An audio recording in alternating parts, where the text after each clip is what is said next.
I'd like to ask you if you believe that Kanai Sensei followed an orthodox interpretation of Aikido as he understood it, or do you think he knowingly introduced innovations?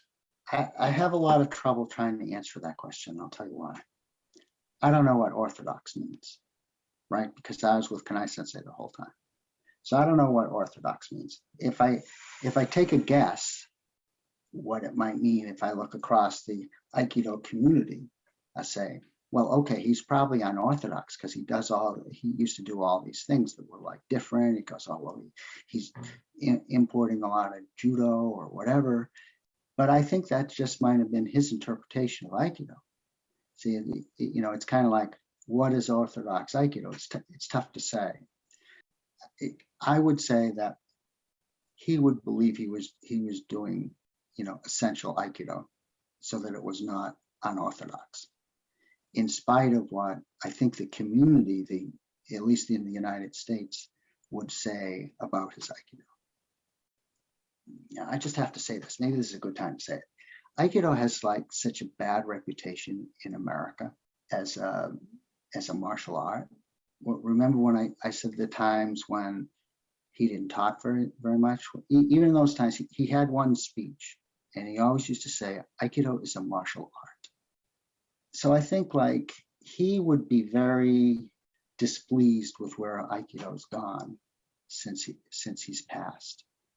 What was your teacher's background outside of the dojo, and did this influence Kanai Sensei's personal practice or teaching? I don't really know because I only knew him inside the dojo, right? I mean, as far as I was concerned, all he did was do Aikido. I mean, when he had a family, he took care of them, of course. But as far as I know, all he did was Aikido, and so that was his. And that's his full-time job. Focus, and that was his full-time job. And I think like he was very proud of the dojo. I know he said to someone, he said, "This is the best dojo in the world." He gave 100% of his effort to the dojo, as far as I could see. Well, I've heard a teacher say to me that Aikido is not a Japanese martial art. It's a martial art from Japan. Did Kanai Sensei connect Aikido practice to Japanese culture, or think it expressed anything that was essentially Japanese? Or do you think the country of origin wasn't relevant to his daily practice and his teaching? I'm 100% convinced it was a martial art of Japanese origin, and that was integral to Aikido itself. And the reason I say that is because when Kanai Sensei died suddenly, it wasn't quite clear what was going to happen to the dojo, because nothing was written down or anything. He had spoken to a few people or something. But one thing he said that, I became the chief instructor. But the other thing he said, he said Yasu needs to, be prominent in the dojo as well to maintain Japanese heritage. And so I'm convinced that the Japanese heritage was integral to Aikido as far as Kanai Sensei understood. And I actually think that's true just in general. I would not agree with someone who said it's just a martial art from Japan. I think it's the Japanese aspect is integral to it. Now there are pluses and minuses to that, but from his viewpoint, absolutely. And I agree with that. Can you explain who Yasu is, please? Yasu Aito was guy, I forget. He came over and started practicing with us in the late 70s. I think he might have known Kanai Sensei when he was in college in Japan. He came to the United States, was at the dojo.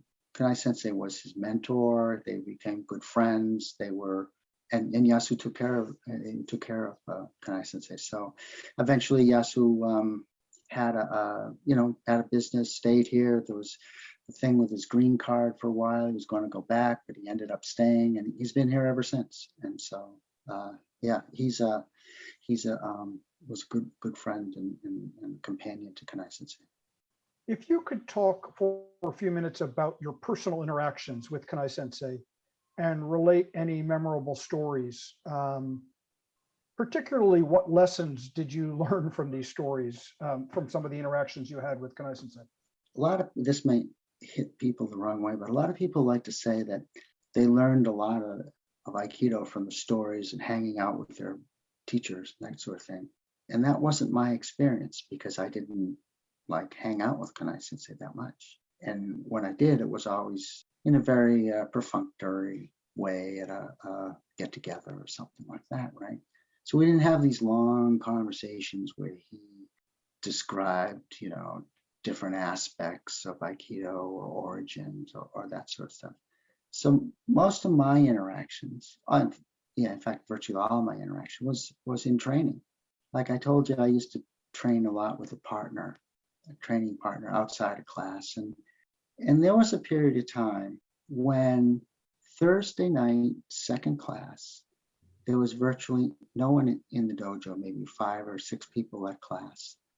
And my training partner and I would train together at class. And for the longest time, maybe a year, Kanai Sensei kind of took us under his wing and took us aside. And I didn't figure out till later that he actually taught us the whole Gokyu no Waza in judo, which are all the 40 basic throws in judo, with an Aikido twist. And I remember there wasn't a lot of conversation. It was like, okay, how about this one? Okay, how about that one? Don't do this, don't do that. And, but that's when, the closeness that people feel sometimes in conversation, that kind of stuff, that's when we were like all on the same page. So that was in class. So I don't have a lot of stories, outside of class where some metaphysical truth or something suddenly dawned on me, because it never happened like that for me. And I don't think it would. I mean, I don't have that personality. I'm a Christian. And so I was approaching Aikido from that perspective. And so I was very interested in, body mechanics, human physiology, and, what made it work. And I think he was a pro, right? He could teach people based on where they were coming from. You know what I mean? There's some people who need to talk, and maybe he could talk to them. I mean, I can remember saying at his memorial service, I remember saying this is Cambridge, right? Everyone's, gone to all these great schools in Cambridge and stuff like that. And, I went away to school, but I've had some good teachers, academic teachers along the way and stuff. But I said to everyone, Kanai Sensei was the best teacher I ever had. And it wasn't like an academic subject. It was more like a guy who could walk the walk. I said, walk softly and carry a big stick. That to me was Kanai Sensei. But also he could teach people from where they were coming from. So from that perspective, I think he was a teacher's teacher. You mentioned etiquette previously, but I'd like to ask you, was Kanai Sensei particularly concerned with etiquette as it relates to the Bugei? And if you would, discuss the most important parts of etiquette as transmitted by Kanai Sensei to you. Etiquette, I think, was like as important to him as training. You couldn't have one without the other. He wrote an article about etiquette, late 70s. It's in the newsletter. You may have seen it, where he described etiquette and how important it is. He was also extremely tolerant. And that if you made a mistake, he kind of looked the other way. And he'd tell you if you did something wrong. But I don't recall, I remember him getting very upset at one person at one time, because they had a knee brace on when they were practicing, and they took the knee brace and threw it across the room, and he just lost it.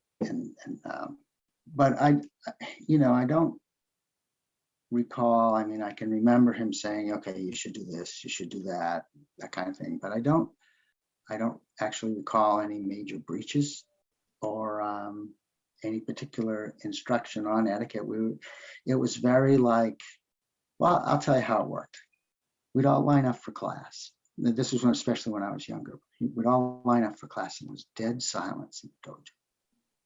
And Kanai Sensei would walk out and he'd kneel down. But the minute he kneeled down, he slapped that hakama and there'd be this loud crack. And it was like everyone was paying attention, everyone was on their best behavior. And so again, that's another, leading by example kind of thing. Did you ever make any mistake in etiquette and were corrected afterwards? Not a blatant faux pas. I'm sure I made many mistakes, and he mentioned them to me, and you'd fix them, but no major blowups, I'm happy to say. You said one time you witnessed Kanai Sensei becoming angry, and it was somebody, I don't know if there are other examples as well, but somebody had thrown a knee brace across the room or something like that. Were there any other things that you knew about that would anger Kanai Sensei or anything like that? Yeah, I know he got upset, and I'm not going to say names here, but I know he got upset when two people had an altercation. Someone could have gotten seriously hurt. So, and one was a visitor. So, Sensei did not like that. he was not happy with that at all. And he made people go apologize and that sort of thing. So he was like, he really had control of the dojo and everything that was going on without being very blatant about it, which is, it's kind of like, I was thinking about this, like the best form of the best ruling form or the best form of government is like a benevolent dictator, right? Because that's what like fully functional families have. It's a benevolent dictatorship. Your parents love you, but they'll slap you around if you mess up, right? They'll let you know. So he was like the closest to a benevolent dictator. Like he had dictatorial power in the dojo, but he was nice about it, right?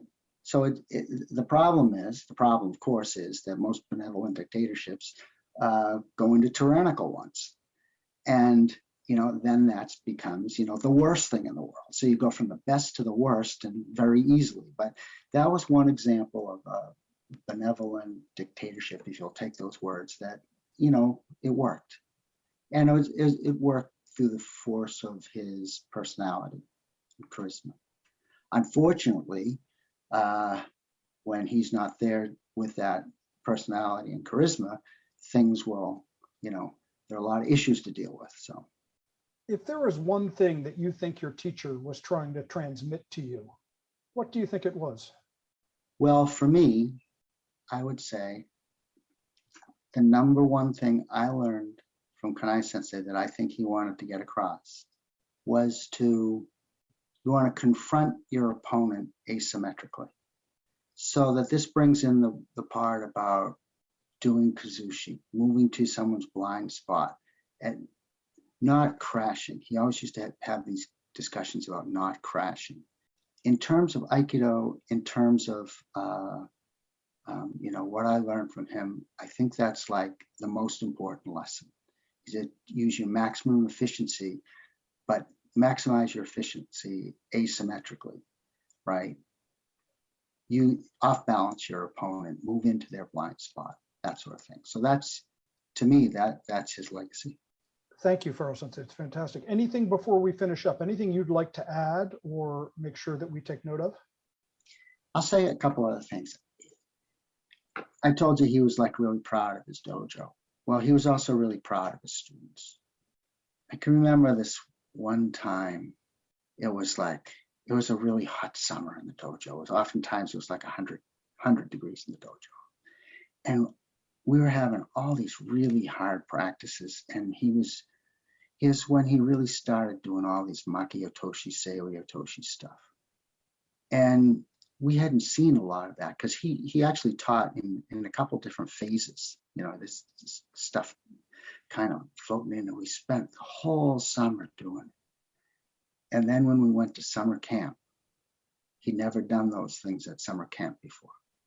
And he started doing, Maki Otoshi, Seiyo Otoshi, all these things, some different Koshinari's. And,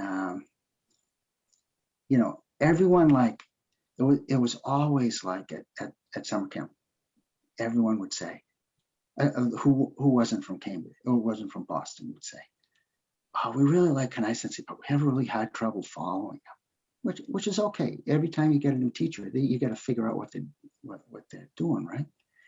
And so we get to this summer camp, and this might have been in the 80s or something, and he does all these like Maki Otoshi, Seiyo Otoshis, all this kind of stuff, and we've been doing it all summer, so we said, oh, this is great, we love it. And I remember afterwards he just kind of said, my students did good. So he loved his students. And so, yeah, he was an interesting guy that way. And, it's like his students really loved him too, because I know, like, when he passed and we tried to keep the dojo going and all, one thing that was surprising to me, he had affected so many people in so many different ways. I talk about how mine was, like mostly on the mat, but there are other people who had like friendships with him and hung out with him and that sort of thing. So there are many different aspects.